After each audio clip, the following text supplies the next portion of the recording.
Pasta aglio e olio, or pasta with garlic and oil, is a traditional dish from Naples, but is also popular throughout Campania and Calabria in southern Italy. It has been popularized in the past 6-ish years with the release of Jon Favreau's Chef. Have you seen Chef by Jon Favreau? No. You haven't seen Chef? No, you haven't seen Chef? We'll be putting a twist on this recipe, as usually it is served with spaghetti, but we will be making our own pasta, and for the flavors we'll be changing it up a bit.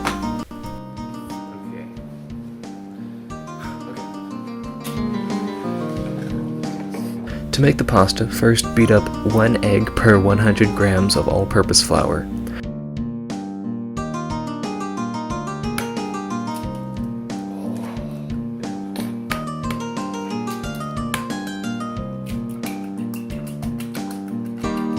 In a future episode we will correct this.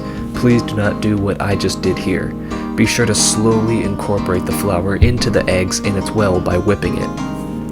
I sort of spilled the eggs and made a bit of a mess. Learn from my mistakes. Next, knead the shaggy dough for about 5 minutes until it becomes a nice, smooth yellow ball of dough.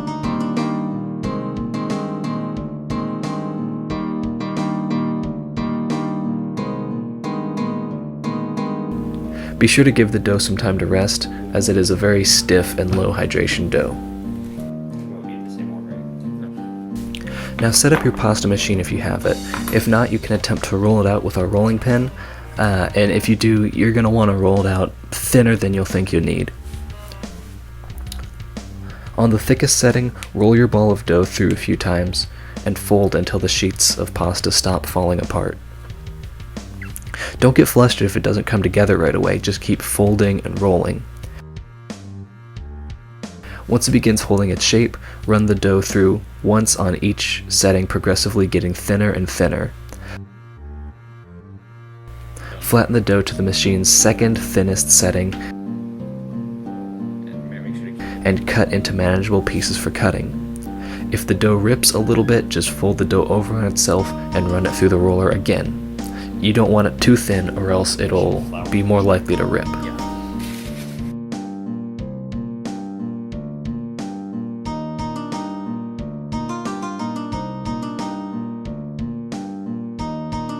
I'll be cutting the noodles with a thick cut attachment, as my spaghetti cutter does not work.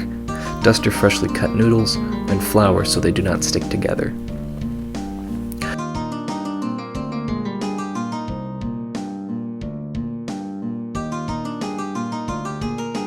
You'll want to now put a pot of water on the stove and salt the water to where it tastes like the ocean.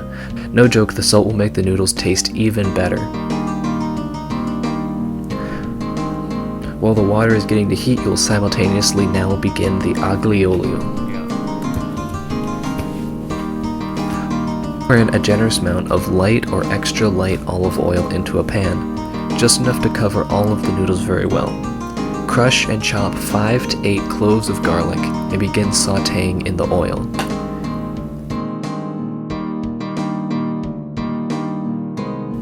You should now want to add your noodles to your now boiling water and cook them for about 3 to 5 minutes, or until you bite into one and the firmness is that of which you desire.